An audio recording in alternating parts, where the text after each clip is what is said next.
dans le top 15 des séries préférées en 2022 de Lisa. Et après ça, vous êtes tranquille, il n'y aura plus de bilan. Ils sont contents, hein? Ah oui, 4000 ans, là, ils en peuvent plus. Alors, je rappelle que en même temps que celui-ci sort le top 15 des films, donc si vous n'aimez pas les séries et que vous aimez les films, allez le voir. Si vous préférez les séries, pas les films, eh ben, vous avez le choix.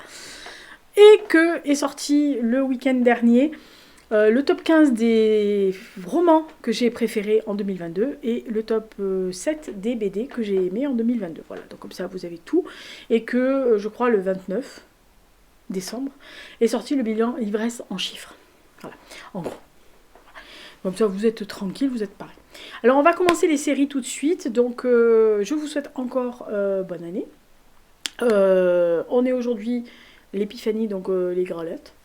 Frangipane, brioche. Moi, je préfère les brioches avec les fruits confits. Mais chacun sa cam. Si c'est une bonne frangipane avec de la bonne... Oui, oh bah si, j'accepte aussi. Oui, c'est bon, c'est bon. Par contre, mes fesses n'aiment pas, hein, les fêtes. Ça leur a pas plu. Sachant qu'après, il y a les crêpes et les oreillettes pour la chandeleur. C'est pas une bonne idée. Ah bah... On va faire carême, hein. On va faire carême jusqu'à cet été, hein, en gros. Enfin, ça m'étonnerait, mais bon, parce qu'il n'y a pas qu'après. À Pâques, après, il y a il y a le pâté truc d'agneau et puis il y a les pâtés chocolat de Pâques. Pas bon, pas bon, pas bon. Bah ouais, je sais, mais c'est pas bon, mais on va faire les séries d'abord. Hein. Vous êtes d'accord? Vous en avez marre. Donc, on va... Il y a 15 séries, dont une qui est hors compétition, dont je parlerai en dernier. Parce que là, hors compétition, c'est The Compétition. Hors compétition, je peux dire. J'ai fait des petites vignettes que je vous collerai à la fin de ce que je dis comme conneries. Et que vous pourrez... comme ça, vous ferez une arrêt sur image et vous pourrez dire ah bah tiens celui-là je l'ai pas vu, je vais voir. Bon bref, alors comme même principe dans les commentaires, dites-moi si vous avez vu toutes ces séries ou pas, si vous en avez vu certaines, vous êtes d'accord avec moi ou pas, et puis on en discute. Voilà. Alors 15, la saison 2 des aventures du jeune Valander. Alors je dois avouer que oui, instant fangirl, je suis fan de Valander version série, version Kenneth Branagh. Mais que j'aime bien aimer la genèse du Kurt Wallander. Alors là, il est tout jeune, il rentre dans la police aux premières saisons, il lui est arrivé quelque chose, bon, je ne peux pas raconter sinon je spoil. Bon bref, il est arrivé un événement à la fin de la saison, la dernière scène est assez cucul à praline, et d'ailleurs, je vois vraiment pas l'intérêt qu'ils aient mis cette scène, mais enfin bon bref, c'est pas grave. Ça m'a pas empêché de regarder la deuxième saison. Là, évidemment, on commence par un Wallander qui se pose la question s'il va devenir flic, il va rester flic, donc il a vraiment envie de démissionner. Et il va arriver quelque chose... quelqu'un va mourir et ils vont se apercevoir qu'en fait c'est pas du tout un accident de la route lambda, c'est autre chose. Et donc il va prendre l'enquête, mais alors il a quand même ce côté de tête brûlée un peu n'importe comment. Et on va lui adjoindre un pote de sa promotion, de son école de police, qui n'est pas là pour tout le temps des bonnes raisons. Et donc il y a plusieurs niveaux dans l'enquête de lecture. Alors moi j'ai encore passé du bon temps devant Wallander. C'est agréable. Bon, il y a des petites incohérences, des petits trucs qui vont pas quelquefois et tout. C'est des facilités. Mais l'un dans l'autre, ça se suit. Bon, surtout si on aime le personnage de Wallander après là, le dépressif, ça se suit. Voilà, donc 15, le jeu de Wallander. 14, Max Lieberman, c'est la saison 3. Alors, c'est les carnets de Max Lieberman. Moi, j'aime beaucoup les romans de Frank Tallis qui posent ce jeune psychiatre, donc dans les années, entre les années 1904 et 1908 à Vienne. Donc, au début de ce côté psychanalyse, Freud, machin et tout ça. D'ailleurs, il y a une très bonne scène dans certains livres avec Freud. Et donc là, bon, il y a encore des enquêtes. Il est toujours avec Oscar Reinhardt, qui est son collègue. Et qui est lui, par contre, inspecteur de police, commissaire, qui a toujours des problèmes personnels. Et Max Lieberman, autant est très très bon en psychanalyse, etc. Autant dans sa vie privée avec les filles, c'est une daube. Il voit pas les cartes par 3 affichages. Hein. Alors lui, vous lui mettez un grand truc panneau d'affichage avec quelque chose, il comprend pas. Voilà. Et ils s'aiment tous les deux. C'est-à-dire que moi j'aime bien ce côté duo d'enquêteurs, entre guillemets, entre le flic et le psy, qui lui voit des choses au-delà, qui interprète les signes selon la nouvelle, à l'époque, méthode de psychanalyse.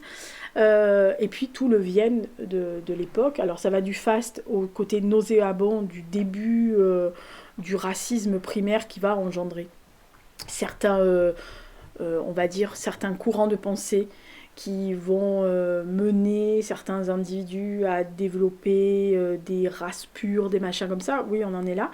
Et puis ce côté très antisémite de l'époque, notamment dans la société de la haute société de Vienne, qui avait des codes et des codifications, même si vous avez de l'argent, même si vous étiez très très riche, etc. Il y avait quand même ce côté, vous n'êtes pas, entre guillemets, comme nous. Hein, voilà. Et Max Lieberman, lui, il nage au milieu de ce genre de truc. Il est toujours pressé de se marier, il n'a pas trop envie, parce qu'il est amoureux de quelqu'un, mais qui est peut-être pas trop... Enfin, elle est un peu trop libre. Et puis elle a un passé un peu trop foufou pour la bonne société, donc il y a encore quelque chose. Puis il lit pas vraiment tous les signes qu'il faut, celui-là aussi. Voilà, donc il y a toujours des choses, il y a l'anarchie, il y a beaucoup de mouvements d'anarchistes qui commencent à se mêler, comme à Paris. Hein, voilà. C'était les mouvements anarchistes un peu partout en Europe.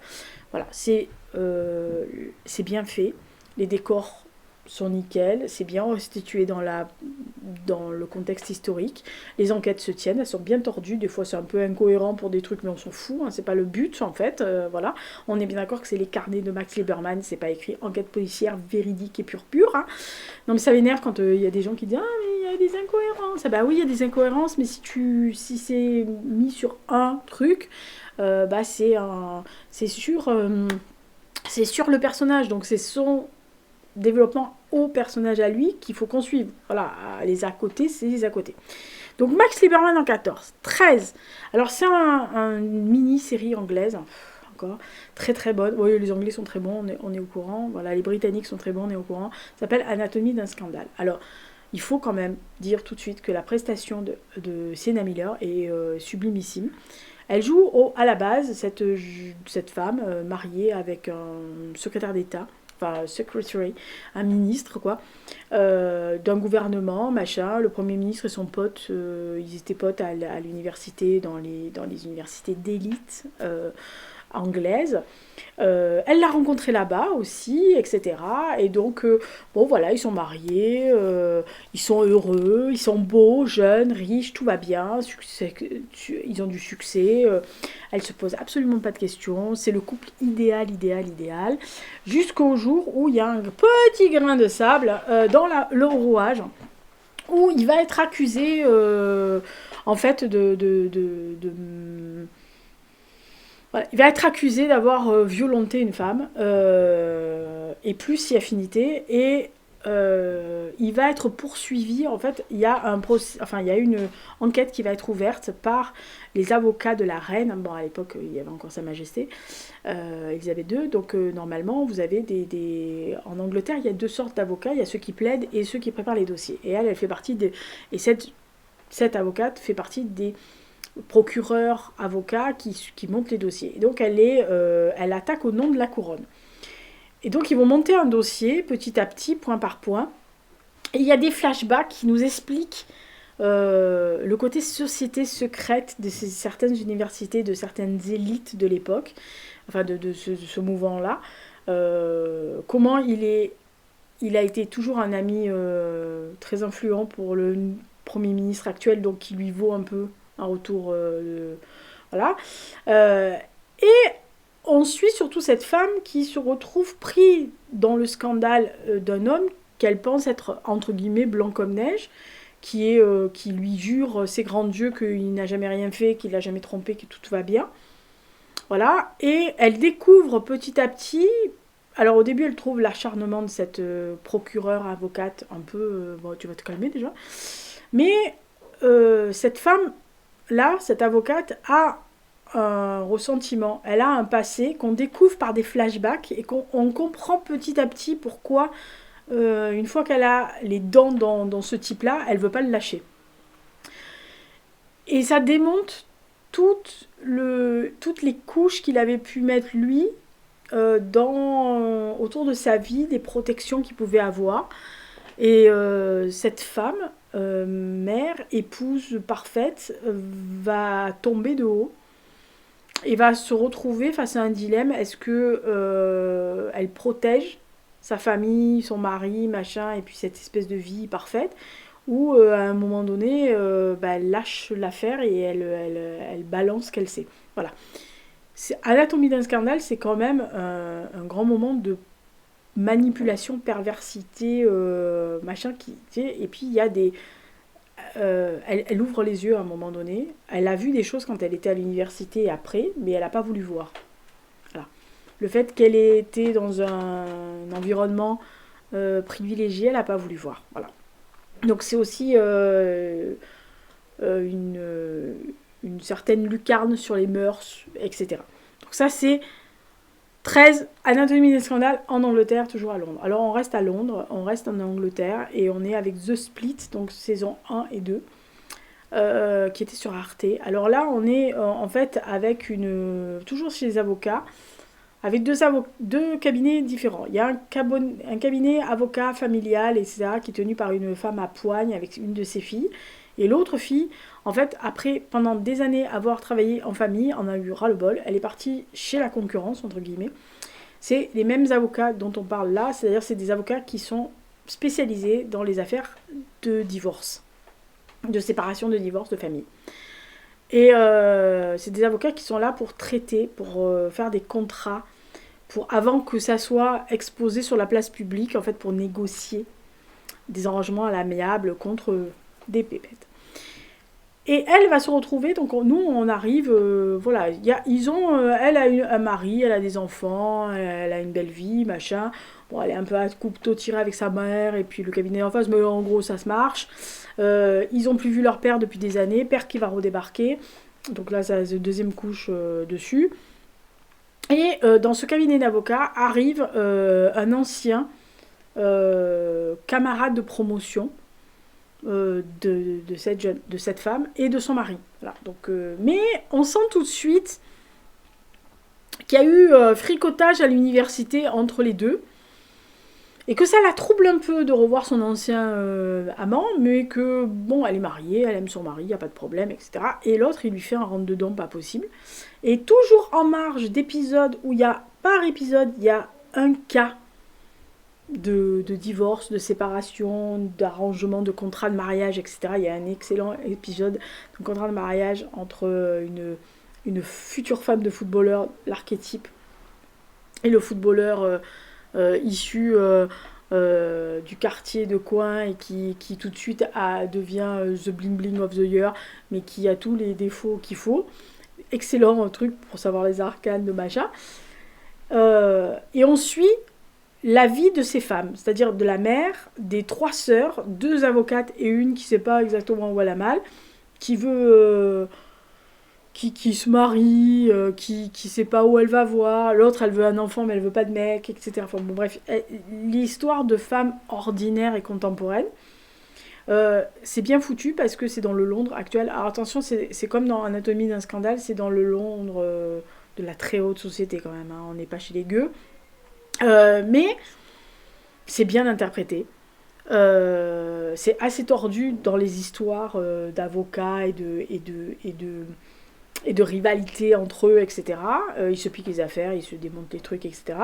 Et puis il y a ce fil rouge de savoir ce que Anna va décider, c'est-à-dire soit elle va suivre son cœur, enfin en tous les cas, pardon, elle va suivre son cœur parce qu'on sent bien qu'elle a encore toujours des sentiments sur son ex, ou elle suit son cœur, à moitié son cœur et sa raison pour rester avec son mari. Sachant que, effectivement, plus vous creusez sous le vernis, plus vous trouvez des trucs. On est bien d'accord que personne n'est blanc comme neige, même si ça a l'air. Donc, à un moment donné, elle va creuser sur un truc, il va lui exploser un truc à la gueule, il va falloir qu'elle prenne des décisions. Voilà. Et alors, les 2 saisons sont sur cet acabit. Alors, le 2e saison est suite à la décision que Anna a prise à la fin de la première saison. Mais c'est pareil, il y a toujours des trucs qui, quand vous êtes lié à quelqu'un par des enfants, ou par une famille, ou par des liens de famille, il y a des moments où vous devez prendre une décision et exploser toute la famille et tout le monde pour un simple coup de cœur ou de cul ou de ce que vous voulez, des fois c'est pas facile à apprendre. Voilà. Donc c'est une série qui est très contemporaine et très... ce serait... oui, non, c'est une bonne série anglaise. C'est très très anglais. Alors il y a beaucoup de références anglais, mais regardez-les en anglais, hein, je vous assure. Il y a un moment donné où j'ai explosé de rire parce qu'il y a une référence à la pop culture et vous comprendrez dans cette série l'importance qu'en France personne ne connaît, l'importance que le groupe, mon groupe chéri à moi, l'amour de ma vie musical Blur, a comme impact, c'est-à-dire dans la même phrase, elle arrive à caser le mot blur comme groupe et le mot blur comme flou, puisque ça veut dire flou en anglais. Et c'est excellemment, parce que moi je me suis dit, ah punaise, elle arrive à caler des trucs, voilà, il cale la pop culture. C'est comme nous si dans une série on arrivait à caler des trucs sur la base de la culture française, que ce soit musical, peintre, BD, roman, etc. Les Anglais arrivent à le faire excellemment bien. Nous en français, des fois on a l'impression que c'est un catalogue des trois Suisses. Là, non, ils arrivent à faire ce genre de truc, donc c'est vraiment très très bon. Voilà, donc ça c'est... Je vais essayer de pas en perdre au truc. Alors, on est 12. 11. Je vais essayer de pas en perdre. Hein, parce que je sais pas si vous avez vu le truc des films, mais j'ai perdu le numéro 9. Donc, on va essayer. 11, c'est Godless. Alors, Godless, il y a des défauts, c'est pour ça qu'il est là.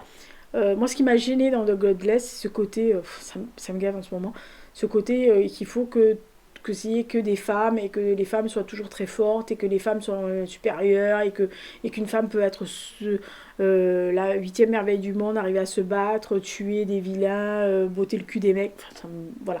Mais dans l'ensemble de cette série, j'ai bien aimé, si hormis ce genre de truc, parce que c'est le côté justement ouest américain, alors vraiment conquête de l'ouest, vous avez un bandit qui attaque les trains et qui notamment les villes, hein, qui les rase derrière.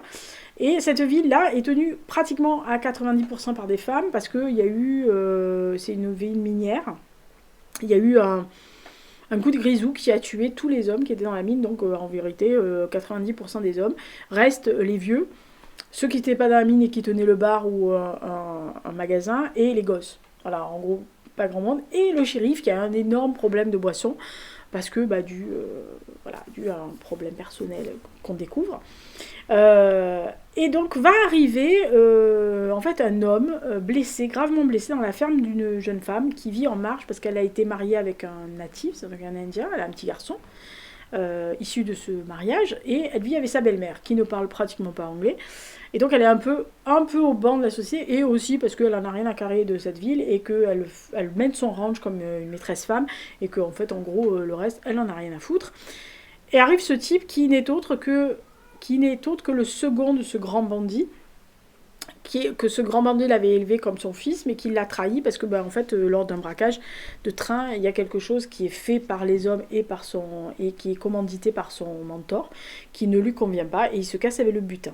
Donc il arrive avec l'argent dans cette ferme. Au début elle le soigne, elle ne sait pas qui c'est, et évidemment son mentor cherche à tout prix de retrouver son second pour l'éliminer parce qu'il veut se venger. Donc ils vont comprendre assez vite qu'ils vont devenir la cible de ce type-là, et ces femmes vont arriver à essayer, sous la houlette de quelques autres personnes, à s'armer, à se défendre, etc. Sachant qu'à un moment donné, ils vont se prendre la balle. Hein. Enfin, le gros des groupes. Voilà. Alors, il y a plusieurs couches de lecture dans ce film. Il y a les relations, notamment, par exemple, avec les esclaves noirs affranchis qui vivent en marge de cette ville, mais qu'il faut, à un moment donné, rallier à la cause, parce que sinon, on va tous se faire mourir. Il y a des actionnaires de mines qui viennent là pour essayer de dire nous on veut bien vous racheter votre mine, mais on va vous faire venir des gens qui viennent, vous savez, des immigrés, donc les flots d'immigrés qui arrivaient d'Europe. Ils sont là seuls, ça serait pas mal mesdames, vous êtes toutes seules, donc on fait venir des hommes pour travailler à la mine, et puis peut-être que vous rencontrerez l'homme de votre vie, voilà, vous l'avez perdu le premier, vous prendrez le deuxième, et c'est qui je coule. Et donc il y a plein de niveaux de lecture, des femmes qui sont seules et qui n'ont pas du tout envie de se remarier, mais que sous la pression, parce qu'on leur a plus ou moins, elles n'ont pas de métier, elles n'ont rien, ou elles font très peu de choses, etc., ou elles ont des enfants, et que l'Ouest américain, c'était pas non plus le Larzac, hein. Donc voilà, il fallait avoir quand même un répondant, et que elles n'étaient pas toutes adaptées, on va dire, à se défendre seules, etc. Donc il y a beaucoup de choses de lecture. Évidemment, il y a l'histoire d'attirance, répulsion et attirance entre le malfrat et la jolie fermière, là, qui sont bien jouées. Il y a pas mauvaise morale à la fin. Moi, je trouvais ça. À part, je vous dis, ce côté un peu trop imposé, qu'il faut absolument que ça soit que des femmes, machin. Voilà, à un moment donné, oui, on est d'accord, mais il faut aussi rester dans la vraisemblance des contextes historiques. Hein, voilà. Donc, des fois, ça fait un peu trop. Mais Godless, c'est pas mal. Voilà. Tous les codes western, machin, c'est bien foutu. 10, alors celui-là aussi, je ne m'y attendais absolument pas. Ça s'appelle Infinity avec un I à la fin, pas Y.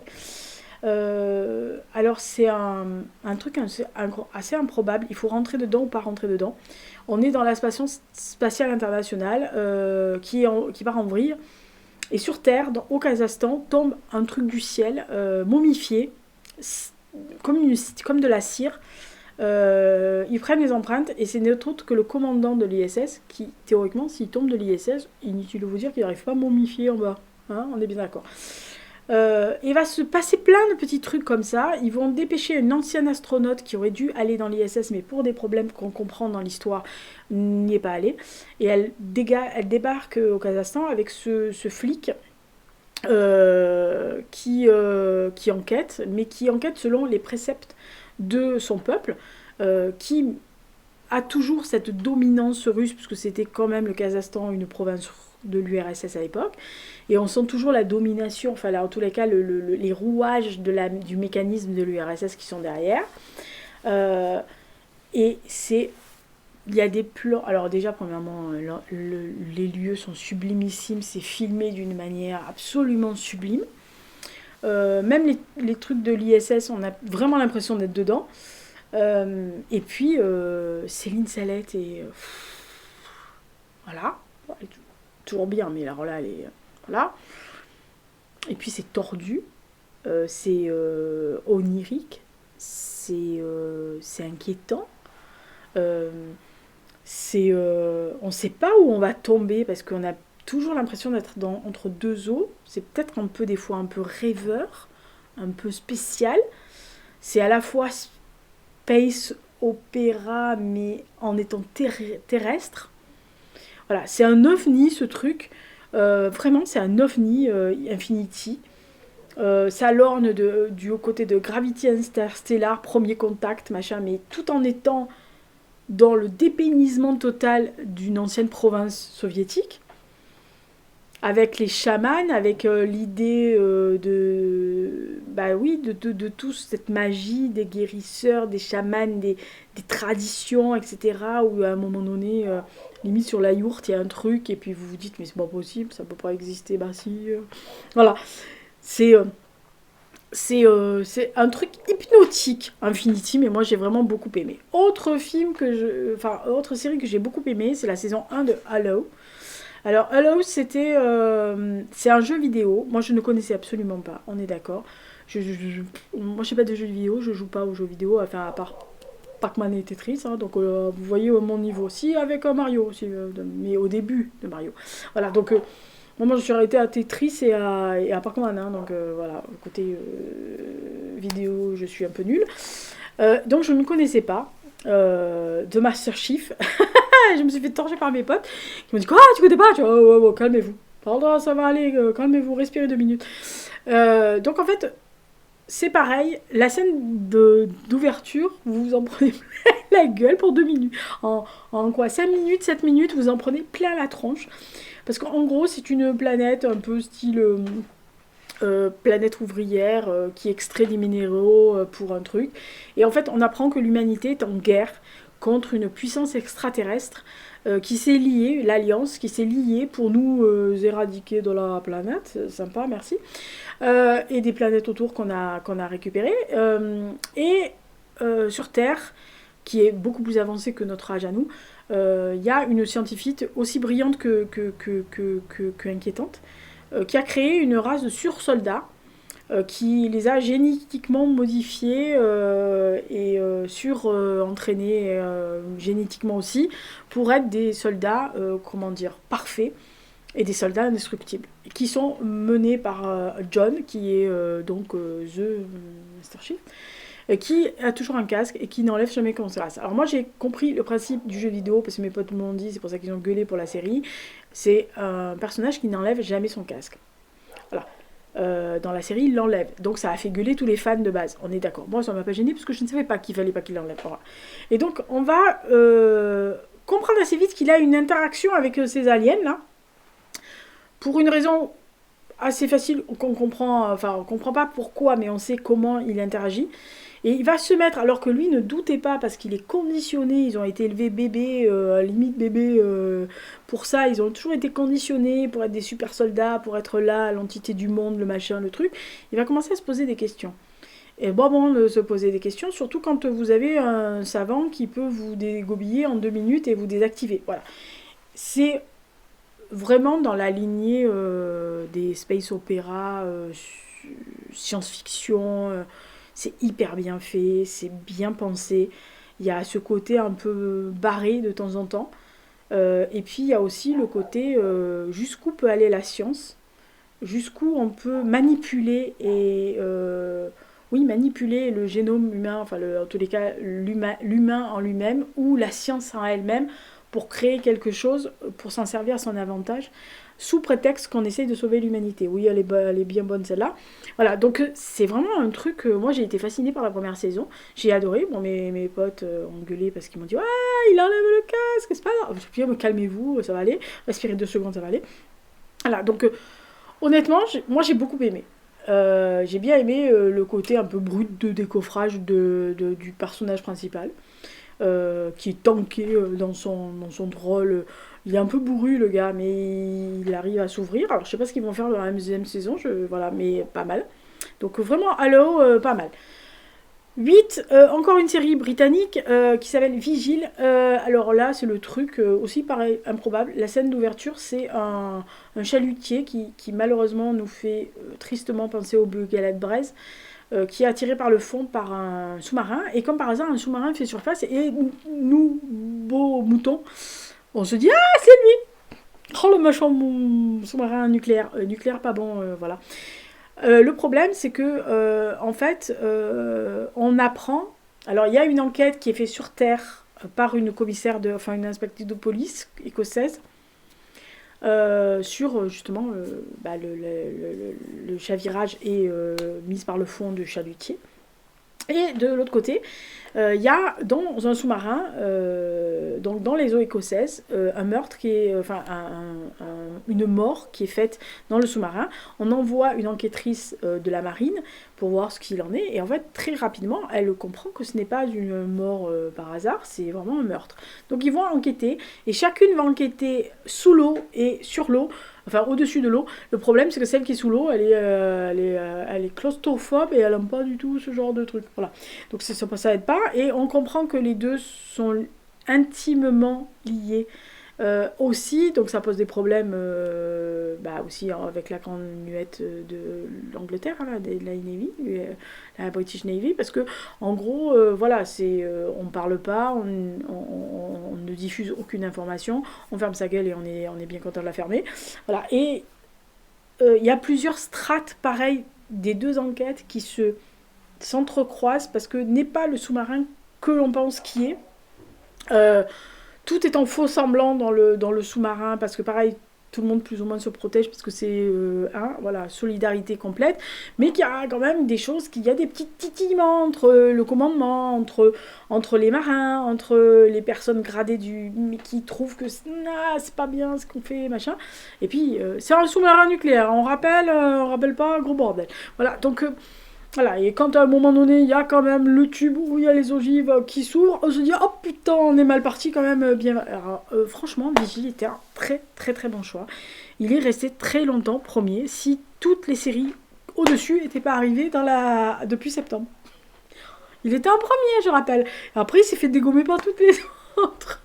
C'est terrible parce qu'en fait, les 4 premières sont arrivées à partir de septembre et ils ont dégommé tout le reste. Alors, la 5e, on est bien 5, hein. Non, 7. Alors, 7, je sais pas si je l'ai mis. Si, 7. 7, c'est pour ça que je vous dis qu'il était longtemps dans les premiers.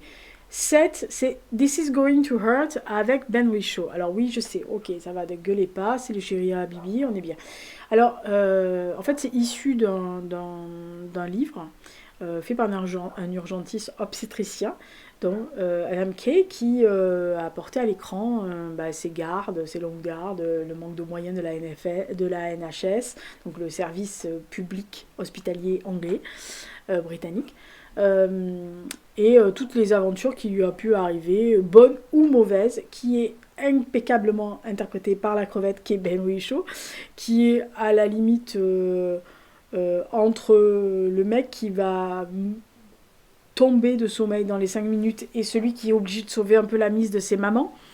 Avec un manque de moyens effectifs, une interne qui arrive, qui est toute naïve et toute contente, mais qui se prend le mur de face de tout ce qui va pas, c'est-à-dire les gardes trop longues, les rallonges, les doubles gardes, les moments où il manque des choses, où elle a appris techniquement sur le papier, mais qu'elle ne sait pas aller faire les gestes et que c'est le bordel, les infirmières qui n'ont pas le matos, les parents qui sont angoissés, les accouchements qui se passent mal ou qui se passent un peu comme ils peuvent, voilà, ou les exigences des patients qui pensent qu'ils sont dans un hôtel 5 étoiles Sheraton. Voilà, donc tout ce genre de trucs avec le cynisme et l'humour décalé de la façon de faire des Anglais quand ils font des séries, des Britanniques. Et je vous dis, c'est porté par les frêles épaules de Ben Whishaw, mais je trouve qu'il est excellemment bon dedans. Et oui, ça va faire mal. Ça, c'est indéniable. Hein. En plus, il y a 2-3 événements assez dramatiques, mais vraiment dramatiques, qui font qu'il se repose des questions sur l'utilité de son métier, l'utilité de ce qu'il fait, est-ce qu'il va continuer là, est-ce que c'est vraiment nécessaire de continuer ce genre de truc. Voilà, c'est vraiment une excellente série médicale, mais c'est pas une série médicale, c'est pas Grey's Anatomy, hein. On est plus du côté urgence trash quand même, hein. Et encore urgence, c'était un petit joueur hein, à côté de ce truc là, voilà, mais c'est vraiment This is Going to Hurt, c'était vraiment une bonne série. Ensuite on est au 6, alors 6 c'est la dernière saison d'une série mythique qui aurait pu être première. Simplement la 6e saison, il y a quand même 2-3 petits bémols, notamment auprès de 2-3 personnages qui sont vraiment... je sais pas si c'est mal foutu. Pas mal interprété parce que les actrices sont pas... l'actrice est pas mauvaise. C'est... Comment elle s'appelle, Anna Taylor-Joy, je trouve comme ça. Ou Anna Joy Taylor, ou un truc comme ça. Elle est pas mauvaise hein, en règle générale, enfin, de ce que j'en ai vu jusqu'à présent, mais son personnage est... il n'y a aucun intérêt. En fait, en gros, s'il a un intérêt, mais pas sur la longueur de toute la saison. C'est Peaky Blinders, c'est la saison 6. Alors, Tommy Shelby est toujours aussi barré, on est bien d'accord, il n'est pas mort. Il y a deux épisodes complètement oniriques. Il touche le fond, notre Shelby. Alors là, sur tous les côtés, hein, famille, amis, patrie, tout. Voilà, il est parti aux États-Unis pour bénéficier de la prohibition. Il se retrouve confronté à son neveu, Michael, qui le hait d'une force assez gravissime. Voilà. Il a plus trop d'appui parce que son frère Arthur est part en vrille, mais alors là il est parti en vrille. Aunt Polly, bon c'est malheureusement ce qui est arrivé à Helen McCrory, donc du coup on sait très bien qu'elle ne pouvait pas reprendre son rôle puisqu'elle est malheureusement décédée. Donc Aunt Polly, son cerveau et sa conscience, il y avait Jiminy, il n'y a plus. Voilà, donc ça part en vrille, hein, on est bien d'accord. Sa femme, bon il l'aime mais il est toujours hanté par son ex. La seule chose qui le raccroche encore, c'est ses gosses et encore un de ses gosses. Et alors, quand ça part en vrille familialement, Tommy Shelby est parti en live. Simplement, il a un côté un peu survivor, lui, et puis un côté, si tu m'attaques, je t'attaque aussi, hein, t'inquiète. Voilà, il pourrait être dans pour danse chez lui. Et ça se clôture assez bien, la série. C'est toujours aussi barré, il y a toujours la bande-son sublimissime. Ça se finit assez bien. Vraiment bien, mais c'est vrai que voilà, je l'ai pas mis plus haut parce que il y a 2-3 choses dans la dernière saison où voilà, c'est déjà un peu redondant. Ils ont voulu faire revenir des anciens acteurs pour faire plaisir. Moi j'étais contente de revoir Tom Hardy dans le rôle de Salomon parce que c'est vraiment un acteur emblématique dans cette série là. Son rôle est vraiment voilà, Alfie Salomon, c'est vraiment le truc incroyable, mais voilà, il y a des choses qui n'étaient pas nécessaires par épisode, il y a une ou deux scènes où vous dites ah non, c'est pas mal. Voilà, c'est pas au haut niveau. Et donc c'est pour ça que je me suis dit sur l'ensemble de la série Peaky Blinders sur les 6 saisons, c'est une des meilleures séries que j'ai vues depuis 30 ans. On est bien d'accord sur Peaky Blinders. Donc, on attaque les 5. Alors, les 5 sont arrivés entre juin et maintenant. Sachant que les 4 premiers, comme je le disais, sont arrivés entre septembre et maintenant, ils ont tout déchiré. Alors, 5, c'est vraiment... si je devais être honnête, elle serait beaucoup plus basse. Alors, elle serait pas en bas, mais elle serait, je pense, après Peaky Blinders. Voilà, elle aurait inversé. Simplement, c'est mon petit cœur de fan qui parle, c'est donc Obi-Wan Kenobi. Oui, alors moi, il m'a fallu mettre Ewan McGregor et Hayden Christensen dans une série où on voit Obi-Wan Kenobi et Hayden Christensen en tant que Dark Vador. Fan de base. Fan de base. Ah bah oui, on touche à Star Wars, on est fan de base, hein, vous allez voir. Euh, je suis en train de m'étouffer. Non, sérieux, c'est... alors c'est une série, oui, il y a plein de gens qui m'ont dit que c'est une série, on en a parlé avec des gens qui sont vraiment fans de Star Wars et qui aiment bien. Bon, il y a des défauts dans la série, on est d'accord, et il y a des petits trucs, il y a des incohérences, notamment par exemple au sujet du personnel de Léa, la petite, qui à un moment donné se fait chasser par des adultes qui essaient d'attraper, et avec ses toutes petites jambes, elle arrive à semer 3 mecs qui ont des jambes comme ça, ce qui est improbable dans la vie, on est bien d'accord. Mais moi je leur arguais en disant ouais, mais vous vous rappelez bien que Léa est quand même atteinte autant de la force que Luke, donc elle peut avoir ce côté plus rapide ou plus clairvoyante, ou voilà. Parce qu'à un moment donné, elle voit, il y a une branche à sa hauteur, elle la prend pas, elle se glisse dessous, alors qu'elle court comme une folle. Mais on peut penser à ça. Bon, enfin, moi, j'ai essayé de sauver le truc. Bon, il y a 2 scènes de bataille entre Obi-Wan Kenobi et Dark Vador qui sont à casser la baraque. Ils ont fait excellemment. Alors, c'est vrai qu'effectivement, il y a beaucoup de gens qui ont trouvé que c'était... Moi, j'ai pas trouvé que c'était lent. J'ai trouvé que c'était beau parce que j'ai été contente de retrouver ces personnages. Et je sais qu'il y a plein de gens... J'ai vu des reportages après, hein, les critiques, les machins, qui les ont assassinés. Et moi, j'avais juste envie de leur dire, mais putain, on vous donne la possibilité de revoir des personnages mythiques qui sont en plus repris par des acteurs qui les ont interprétés il y a 20 ans. Mais prenez ce qu'on vous donne, putain. En plus, quelle était la probabilité, puisqu'on s'est tous posé la question, en tous les cas les fans pardon, de Star Wars, j'ai ça dans la gorge. C'est surtout le rapport entre Léa et Obi-Wan Kenobi. Parce que c'est vrai que dans la saga originale, c'est surtout centré sur Luke et Obi-Wan. Mais il y a quand même cette scène qui a toujours intrigué. Alors quand vous avez 7 ans, vous la voyez pas, mais quand vous êtes un peu plus vieux, vous vous intriguez. C'est que quand la princesse Léa demande l'aide d'Obi-Wan Kenobi, elle lui parle comme si elle le connaissait. Elle le supplie de l'aider, et de les aider, mais de l'aider comme si elle le connaissait. Et moi, je sais que quand je l'avais revu, moi je l'ai vu la première à 7 ans, mais j'ai pas bien compris 7-8 ans, j'ai pas compris ça, mais quand je l'ai vu quand j'avais 15-16 ans, d'ailleurs quand le 3 est sorti, enfin l'épisode 6 est sorti, que j'ai vu les 3 à la suite, j'étais beaucoup plus grande et je me suis dit c'est marrant, elle lui parle comme si elle le connaissait. Mais à aucun moment on vous dit qu'il la connaît. Voilà. Et là, vous aviez l'occasion de voir la relation qu'avaient Obi-Wan Kenobi et la princesse Léa, enfin tous les Léa Organa, d'une autre perspective. Donc putain, vous plaignez pas. Ne vous plaignez pas, on vous file des trucs. Alors c'est bien écrit.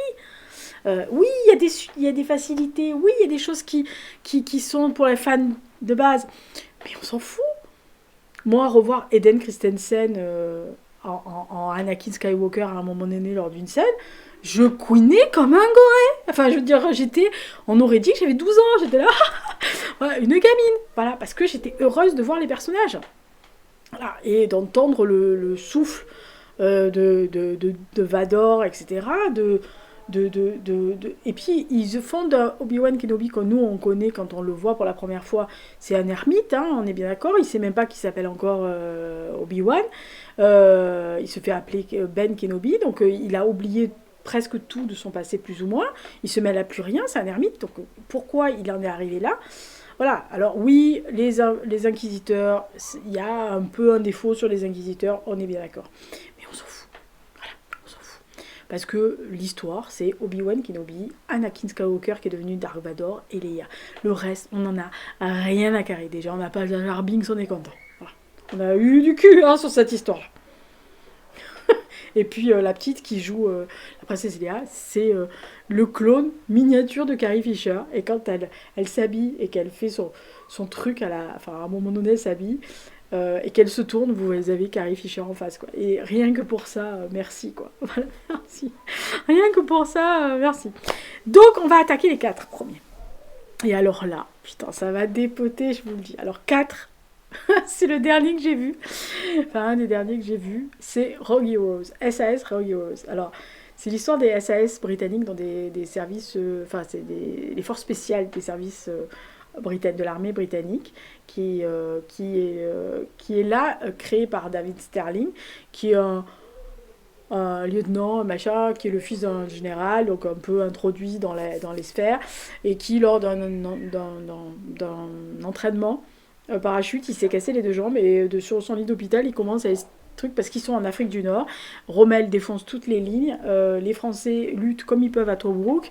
Tout le monde se fait s'effoncer la gueule. Les Italiens, qui sont pourtant des navets, arrivent à faire des trucs. Donc il se dit mais il faudrait peut-être une équipe mobile de l'armée britannique pour aller derrière les lignes.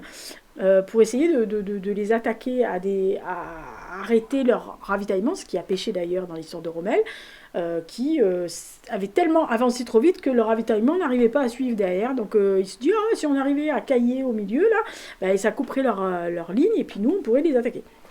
Donc il développe cette idée. Au début, pas du tout d'accord. Le commandement, non, il s'en bat l'œuf, il le fait. Donc il monte une équipe avec des bras cassés ou des gens qui veulent se battre et en découdre avec l'ennemi. Donc il s'adjoint un rebelle irlandais très bagarreur mais très bon. Il s'enjoint un de ses potes qui est un stratège britannique, alors d'un flegme, il n'y a rien qui l'inquiète, même les bombes qui sont à côté, ils ne bougent pas. Voilà. Et ils partent dans le désert, en plein milieu du désert, former une groupe d'élite, donc les SAS. Et donc on suit ça. Et alors la musique, alors je vous dis que le créateur de Rogue Heroes, c'est celui de Peaky Blinders. Donc il a collé à ce côté musique décalée. Donc vous avez Highway to Hell, Metallica. Enfin, voilà, vous voyez le truc en plein milieu du désert en 1941, 42, 43. On est d'accord. Hein, voilà. Donc les personnages sont plus... et pourtant, alors ils vous disent, c'est quasiment tout ce qui est dans la série est quasiment vrai. C'est-à-dire qu'en gros, allez, 90% c'est vrai, 70% ou 80% c'est vrai, il y a 20% de un peu brodé, c'est une série, on est bien d'accord, mais la vraie histoire des SAS, c'est à peu près ça. Donc du coup, vous vous dites, oh putain, ils sont partis avec des mecs. Mais voilà, alors c'est vraiment à un moment donné, c'est au début de la création, c'est à celui qui pisse le plus loin. Voilà, c'est à celui qui développe le plus d'avions, de plus de tanks, le plus d'ennemis, de plus de voitures. Donc ils se tirent un peu la bourre parce que ils ont des gros égos, etc. Alors c'est quand même, ils sont au milieu. Il faut quand même le dire, du carrefour de ce qu'était l'espionnage en Afrique du Nord. Donc ils sont de temps en temps, ils sont dans un cabaret, il va boire un coup, le Starling, et donc il tombe sur tous les nids d'espions que vous truquez. Alors l'espionne française qui est envoyée par Général de Gaulle, qui est une jolie fille, comme par hasard, hein, on se doute bien qu'ils vont se sauter dessus. Chef de l'espionnage anglais qui, dès la première scène, est habillé en fille parce qu'il n'avait aucun agent qui pouvait faire ça, donc il s'était quand même déguisé en fille pour passer inconnu. Enfin, vous voyez le gabarit du mec, vous comprenez qu'il n'est pas passé inconnu. Voilà. Mais ils ont pris les actions que les SAS ont fait, donc il y a des actions qui sont quand même... vous vous dites, putain, ils ont eu du cul de sortir de là. Bon, ils en ont laissé sur le carreau, mais ils ont explosé les lignes, ils sont arrivés à faire exploser des avions. Bon, il y a eu des exactions, parce que pas de quartier, c'est pas de quartier, donc ils ont tué même des gens qui étaient désarmés, ce qui a posé des problèmes moraux à certains d'entre eux, d'ailleurs, quand ils ont piqué ça, parce que... même en temps de guerre, un ennemi est un ennemi, mais un ennemi est un ennemi mort, comme il y en a un qui dit, mais l'autre il dit oui, mais un ennemi armé, quoi, mec, on tue pas quelqu'un qui est désarmé. Voilà. Donc il y a des problèmes d'espionnage, des problèmes moraux, puis à un moment donné, il faut quand même convaincre le gouvernement anglais, donc Winston Churchill, de les adouber, parce qu'ils ne le sont pas officiellement encore dans l'armée britannique, ils sont une espèce de... c'est des espèces de mercenaires militaires. Voilà, c'est barré. Les 3 acteurs sont excellemment bons. Même si l'épisode 4 m'a arraché 3 cœurs, ça m'énerve ça, cette propension qu'ils ont à lui faire infliger ça à cet acteur, ça m'énerve. Je vous assure, ça m'a énervé. Ah non, mais ça m'a énervé. Là, j'ai couiné, j'ai pleuré comme une dinde devant le truc en disant ah non, putain.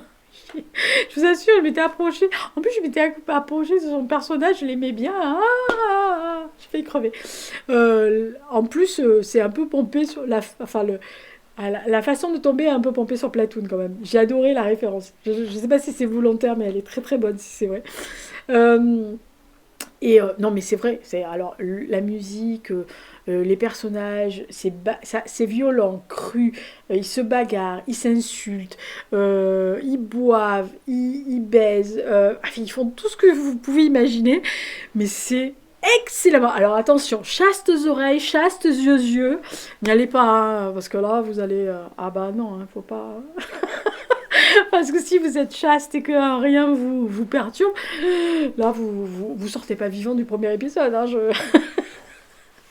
Mais moi, j'ai adoré. Je l'ai pris ça vraiment à la rigolade loufoque. C'est très bien foutu, c'est très bien réalisé, c'est punchy, c'est survitaminé, c'est du grand n'importe quoi à un moment donné, mais c'est putain de jouissif, je vous assure, j'ai adoré. Voilà, donc ça c'était Rogue Heroes, c'est donc le 4, le 3. Alors c'est les 2 saisons. Il n'y a qu'un mot à dire sur le truc, c'est le titre, The Mandalorian. Alors, ce type-là, qui est quelqu'un d'étendu de l'univers de Star Wars, qui est un mercenaire, en fait, en gros, qui va, pour une mission, aller récupérer un paquet. Le paquet s'avère être un truc vert. Je vous rassure tout de suite, c'est pas Yoda, mais c'est une version miniature de Yoda. Couinage intensif de la planète, qui a commencé à trouver ça choupinou, alors là, devant l'écran, je là, choupinou, mimi, voilà, débile, qui s'appelle Gros Goût. Alors là, je vous le dis, il y a du fan club, il y a du fan, hein, les fans sont fous. Visuellement, c'est une perle, The Mandalorian. Il faut le dire, c'est réalisé par Jon Favreau, qui a fait un travail formidable sur l'univers Star Wars. Et il connaît son petit Star Wars illustré parce qu'il n'y a pas de boulettes là-dedans. Visuellement, côté réalisation, ambiance, décor, tout coordonné, c'est beau. L'histoire est bien foutue. Même sur les 2 saisons, il n'y a rien qui pêche. Tout est écrit au cordeau. Le générique de fin, qui sont les planches de dessin, les storyboards de sûrement Jon Favreau et de son équipe, qui résume l'épisode en plus. C'est un rien que pour le résumer, le générique de fin qui résume l'épisode avec le storyboard, rien que ça vaut son pesant d'Oscar. Hein. C'est une merveille. Et alors, tout est beau.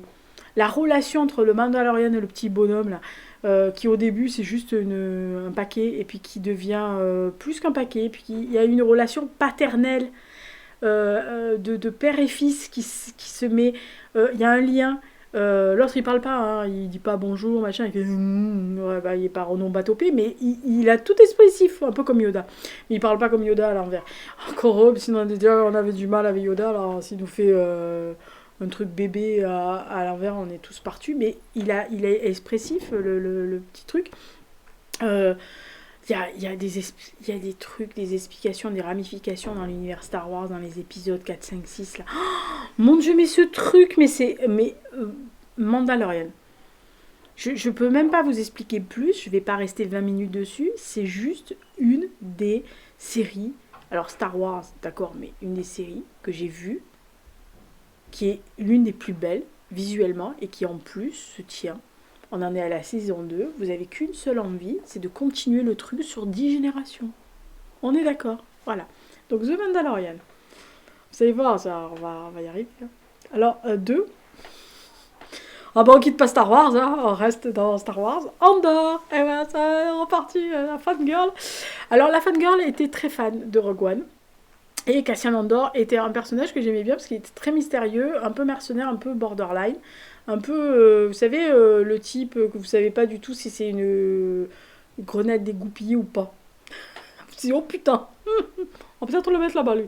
Voilà, et j'avais adoré dans Rogue One parce que il était prêt à se sacrifier. On sait ce qui arrive dans Rogue One, donc on sait dans Andor que je crois qu'il y a 2 saisons de prévues.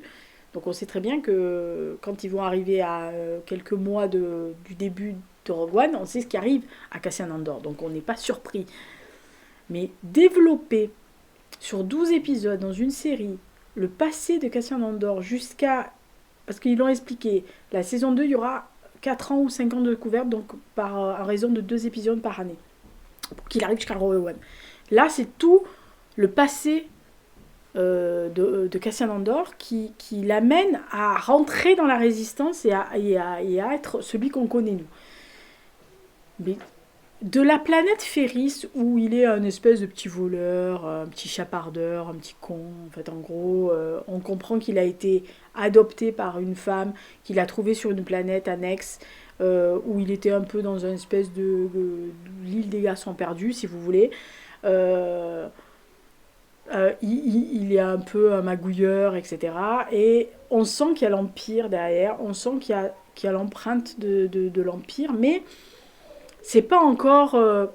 voilà, c'est pas encore cadenassé complètement. Il y a encore des planètes qui ont un certain libre arbitre, simplement, ils sont quand même un peu sous le joug, mais c'est encore ça.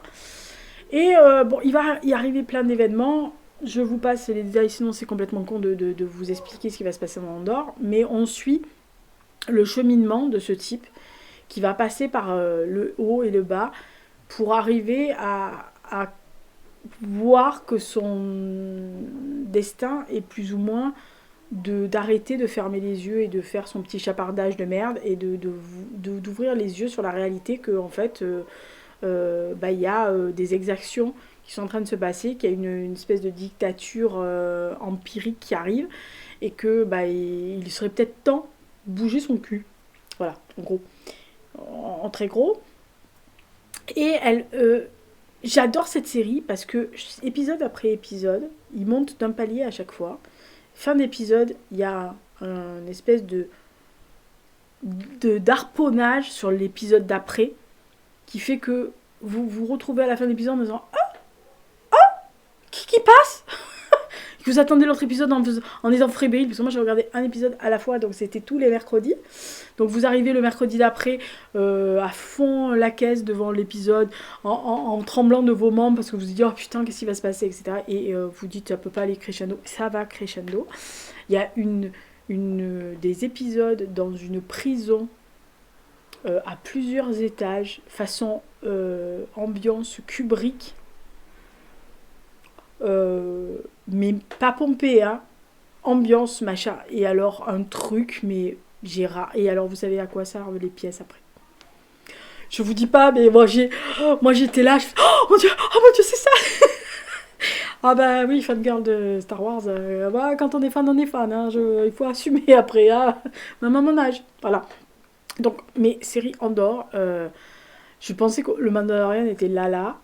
Andor est là, hein. C'est à même niveau, hein. J'ai eu du mal à les départager, mais c'est parce que juste j'aimais beaucoup le personnage de Cassian Andor dans Rogue One et que j'aime beaucoup Rogue One comme film, donc je me suis dit non, Andor, voilà. Mais honnêtement, c'est une série hyper bien écrite aussi. On voit qu'ils comprennent le petit Star Wars illustré. Il y en a qui ont des bases, hein. C'est pas les débiles qui ont fait la dernière trilogie. Sauf Rian Johnson, je sais, je vais me faire jeter. Il y a des gens qui aiment pas le 8 parce qu'ils aiment pas Rian Johnson, ce qu'il en a fait. Moi j'ai trouvé que c'était pas mal de table rase et de faire autre chose. Ils ont pas suivi, ils se sont pas parlé visiblement, hein, entre le 7 et le 9. Ils ont pas parlé au 8, ça a été un peu le bordel. La prochaine fois ils me laisseront faire, ça sera mieux. Franchement, voilà, c'est... Moi ce qui m'a réconcilié avec le truc de Star Wars et me dire qu'ils pouvaient toujours sortir des trucs intéressants de Star Wars, parce qu'après le 9 je me suis dit que c'était vraiment la galère, c'est The Mandalorian et Andor. Je me suis dit, alors Kenobi c'était à part, parce que Kenobi c'est l'ancienne trilogie, donc c'est l'original, donc là on touche pas, de toute façon elle est parfaite, on est bien d'accord. Mais après les ramifications, il y avait des trucs un peu, Boba Fett c'est de la merde. Les 2 épisodes de Boba Fett qui sont bons, c'est quand il y a le Mandalorian. Alors pour vous dire où on va, voilà. Mais Andor est vraiment au-dessus du lot. Voilà, dès qu'il sort en vidéo, en DVD, je me l'achète parce que j'adore. Première série avant de faire la hors compétition. Et première de la première. Quand j'ai vu qu'elle allait ressortir sur Netflix, que la saison 3 était annoncée, vous savez ce que c'est qu'une gamine devant un magasin de bonbons qui est derrière la vitrine et qui soupire comme une débile avec ses 2 euros, enfin ses 2... Non, parce que là maintenant avec 2 euros, t'as plus rien. Avec ses 5 euros à la main, voilà, c'est Bibi. Voilà, Deadwin, la saison 3. Cette série finlandaise, c'est un bijou. Alors je rappelle, pour ceux qui ne connaîtraient pas, que Deadwin, c'est le titre, entre guillemets, anglais ou français, enfin en tous les cas qu'ils ont choisi à l'export, pardon. Parce que en Finlande, le titre c'est Karpi, qui n'est autre que l'héroïne principale, Sofia Karpi. Donc quand vous avez une série qui s'appelle du nom de l'héroïne, vous vous doutez bien que le principe de la série est uniquement planté sur le chemin de l'héroïne. Après que les enquêtes, les ramifications, les trucs, c'est sa vie à elle, c'est sa perspective. En tous les cas, c'est pas sa perspective, mais c'est sa trajectoire. Donc, pour résumer en gros, dans la première saison, on apprend qu'elle est veuve, que son mari est mort dans un accident de la route en Allemagne, que personne n'a retrouvé le chauffard, et on lui adjoint un jeune flic qui vient de la brigade financière, donc déjà ça la refroidit un peu. Bon bref, et les enquêtes sont toujours un peu glauques. Toujours un peu, voilà, c'est toujours des trucs à la mort moelleux, comme disait mon grand-oncle. C'est toujours un peu, voilà, il y a toujours plusieurs strates dans les enquêtes. Et voilà, première saison, ils enquêtent ensemble. Il y a une alchimie qui se crée entre tous les deux. Il en pince pour la jolie blonde, mais voilà, déjà elle est veuve depuis pas trop longtemps. Elle a une belle fille qui sait pas trop où elle est mal. Son petit garçon est pas bien. Voilà, de temps en temps, elle boit un peu trop. Et d'ailleurs, ça dénonce dans cette série les ravages que fait en Finlande l'alcool et aussi les problèmes de maltraitance quotidienne et familiale, que ce soit les hommes envers leurs femmes ou autres. Donc voilà, il y a beaucoup de choses qui sont dénoncées dans la série, qui sont exposées, mais qui sont exposées en 2e ou 3e couche. Et quand vous le voyez, peut-être que si vous le prenez rapidement, vous ne voyez pas, mais ça dénonce quand même beaucoup la société et les travers de certaines sociétés, notamment finlandaises. À la fin de la première saison, on sait qu'il est malade, donc il part, son collègue Nourmi. Donc voilà. Et la 2e saison s'ouvre sur le fait que il est soigné, il va mieux, donc il revient. Et 2e enquête, et c'est toujours la perspective de Sofia Karpi, c'est-à-dire ça tourne autour d'elle. Pas les enquêtes, mais ça tourne autour d'elle, et donc il y a toujours le à côté. Il y a l'enquête pour lesquelles ils sont toujours... c'est un peu le feu et la glace, hein, tous les deux, en tant que caractère et en tant que coéquipier quand ils enquêtent. Mais ils s'entendent très bien. Il y a toujours des enquêtes un peu tordues, mais vraiment tordues, des fois très très glauques, mais très tordues. Et là, pareil, il y a un événement dans la vie de Sofia Karpi qui va faire en sorte que ils vont s'en prendre plein la gueule. Alors lui, il s'en prend plein la tronche aussi, parce que c'est quand même quelqu'un d'assez fermé. Elle est un peu plus expansive que lui. Lui, il lui arrive des trucs, pauvre garçon, il y a toujours des trucs, il tombe toujours sur les mauvais machins. Il fait un choix qui est bon, mais pour la sauver elle, mais qui n'est pas une bonne idée, donc du coup c'est un peu le bordel. Et là, la saison 3 s'ouvre 18 mois plus tard. Ils ne se parlent absolument plus, dû au fait de ce que Sakari Normi a fait juste dans la dernière scène de la saison 2. Elle est sur son île avec son fils, son beau-père, et elle n'est plus flic, elle a été mise à pied. Lui, il est resté où il était, parce que personne ne lui a rien dit. Du fait de ce qu'il a fait, plus ou moins il n'a pas pris de promotion, mais en tous les cas on l'a maintenu à son poste. Et va arriver en fait une demande de la direction de la police qui demande à Nourmi d'aller voir l'autre en disant bon écoute, maintenant il faut qu'elle reprenne le travail, la petite là, donc tu vas aller lui faire signer. Mais tu vois, mais on s'entend pas trop bien, et puis elle va pas vouloir me voir. Et effectivement elle le bat très froid quand elle y arrive, et elle revient, mais on sent bien qu'il y a un gros fossé entre les deux qui se mettent. Elle lui reproche des trucs et lui ne lui dit rien de ce qui s'est passé pendant 18 mois. C'est vraiment une mitre, lui. Hein. Et il y a des meurtres avec des symboles ésotériques qui arrivent, donc ils vont être mis sur cette enquête. Donc il y a une enquête qui se met avec quelqu'un qui est redoutablement envie de dégommer du flic aussi. Et parallèlement, elle va apprendre en fait qui pourrait être le chauffard qui a renversé son mari dans la saison 1. Et donc elle va commencer à vouloir enquêter de son côté, ce qui me semble à peu près normal, mais c'est quand même un flic, donc elle n'a pas le droit d'outrepasser, mais elle outrepasse, elle en a rien à carrer. Et donc lui, il la couvre autant qu'il le peut, mais bon, à un moment donné, il faut arrêter.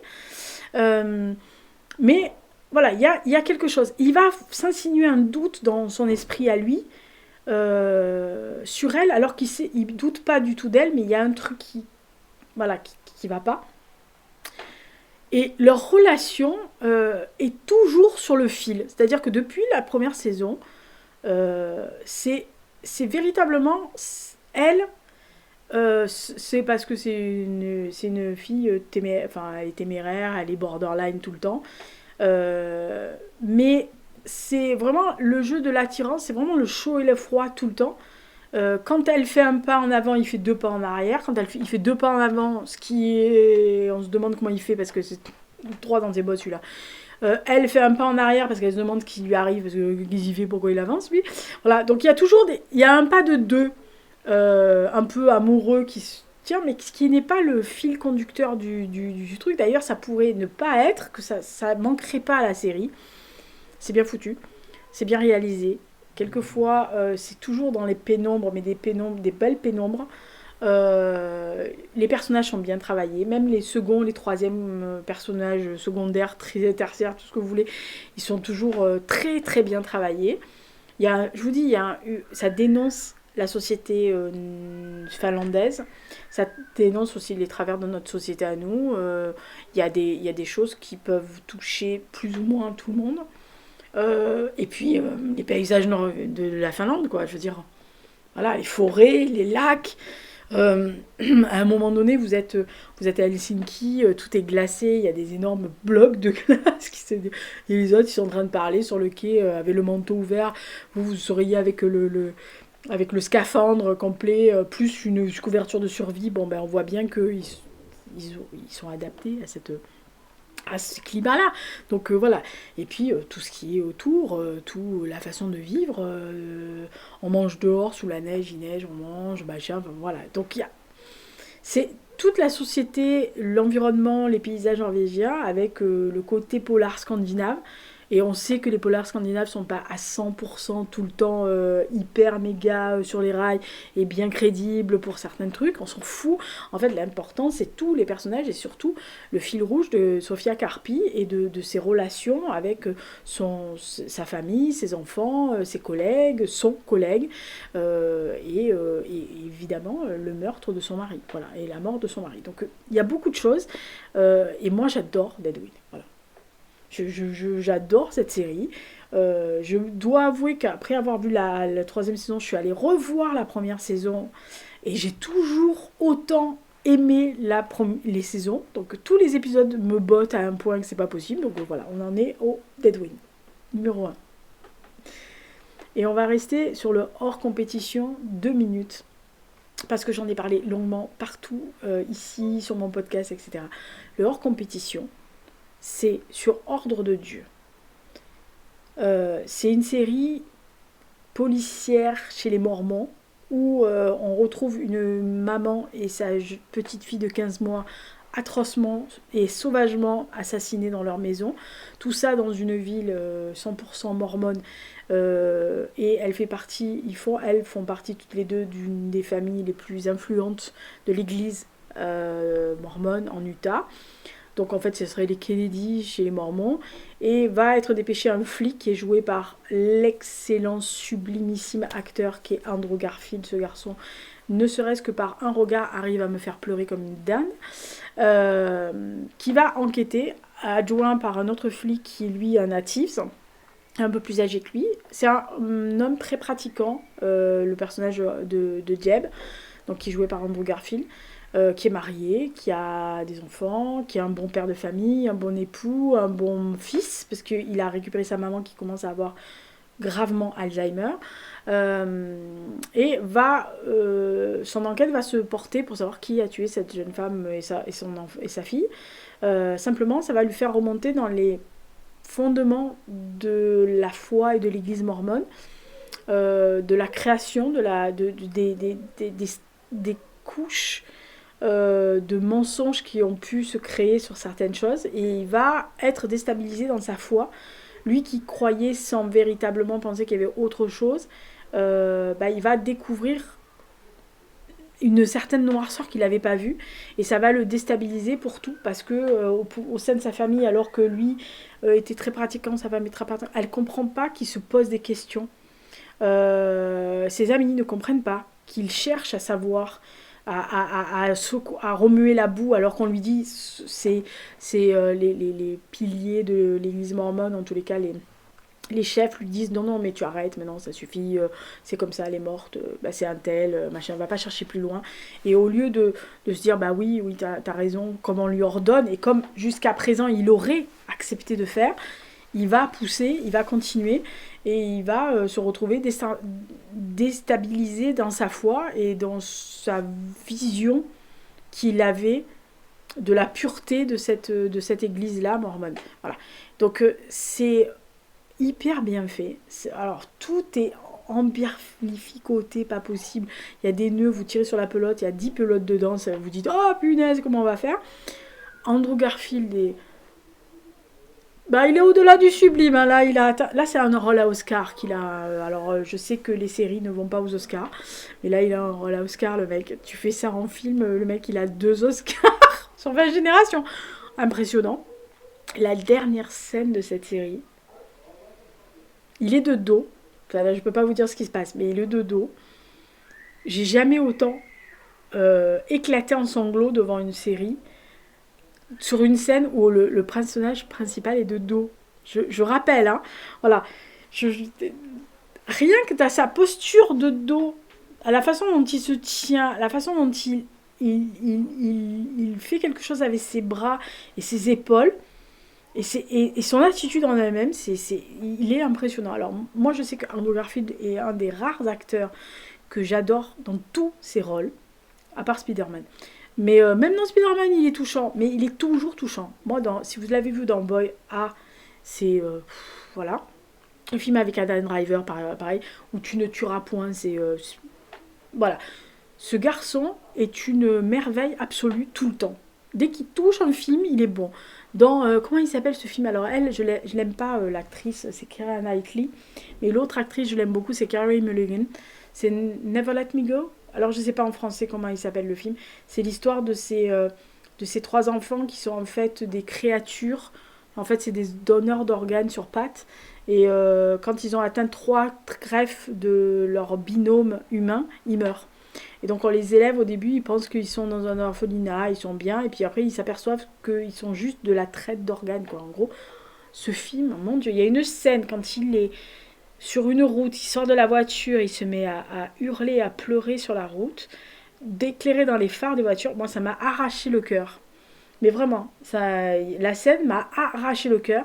Et d'ailleurs, les rares fois où j'ai dû revoir le film, j'ai fermé les yeux parce que je me suis dit, putain, je vais pas recommencer. Et ça m'a arraché le cœur. Ce garçon est une merveille en tant qu'acteur. Voilà.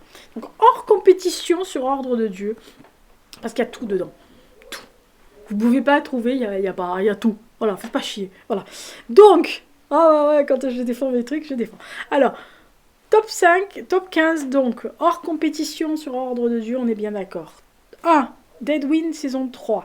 2. Andor. C'est la première saison, mais il y aura une deuxième saison. 3. The Mandalorian, les 2 premières saisons. 4. Rogue Heroes, la première saison, et on attend la deuxième saison, sinon je vais crever. 5. Obi-Wan Kenobi. Bon, il n'y aura qu'une saison, on est bien d'accord. Enfin, sauf s'ils font une deuxième. Mais on n'est pas sûr. Mais nous, on prie pour la deuxième, hein, on est bien d'accord. On peut faire le script, hein, s'ils veulent. 6, Peaky Blinders, la saison 6. Mais pour l'ensemble de son œuvre. Et pour la saison 6, surtout. 7, This is Going to Hurt. 8, Vigil. 9, Halo. 10, Infinity. 11, Godless. 12, les 2 saisons de The Split. 13, Anatomie d'un scandale. C'est ça, oui. 14, le carnet de Max Lieberman et les carnets de Max Lieberman. Et 15, 15 que j'avais mis en 15. Le Jeune Valander. Voilà, saison 2. Voilà, donc ça, c'est les 15 séries que j'ai aimées et avec la hors compétition. Donc, bah, écoutez, dites-moi dans les commentaires s'il y a des choses que vous avez aimées ou pas. Si vous en avez vu, si vous avez détesté certaines séries où je me suis emballée comme un lapin. Ça s'emballe un lapin? Non, ça s'emballe pas. Enfin, on s'en fout. Oui, je suis la spécialiste de sortir des imageries qui n'ont aucun rapport avec la choucroute. Voilà, donc si vous avez certaines séries qui vous avez beaucoup aimé, etc., n'hésitez pas à me dire ouais j'ai adoré cette série, elle est géniale, je l'aime, mon petit cœur, voilà, ou j'ai détesté, je comprends pas pourquoi tu aimes cette merde, voilà, donc vous avez le droit, en étant bienveillant bien entendu.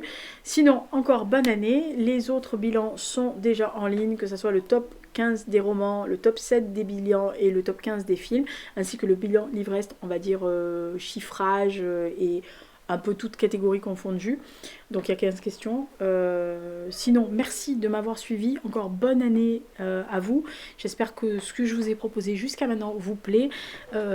Sachant que la prochaine vidéo, je ne sais pas, quelle est la prochaine vidéo, mais une des prochaines vidéos sera la vidéo de sortie de mes romans, enfin de mon dernier roman du 9e et du recueil de poèmes qui va avec, qui n'est pas de mon fait, mais vous verrez, on est en collaboration tous les deux, pas en amoureux mais pas loin. On était à 100 ans près.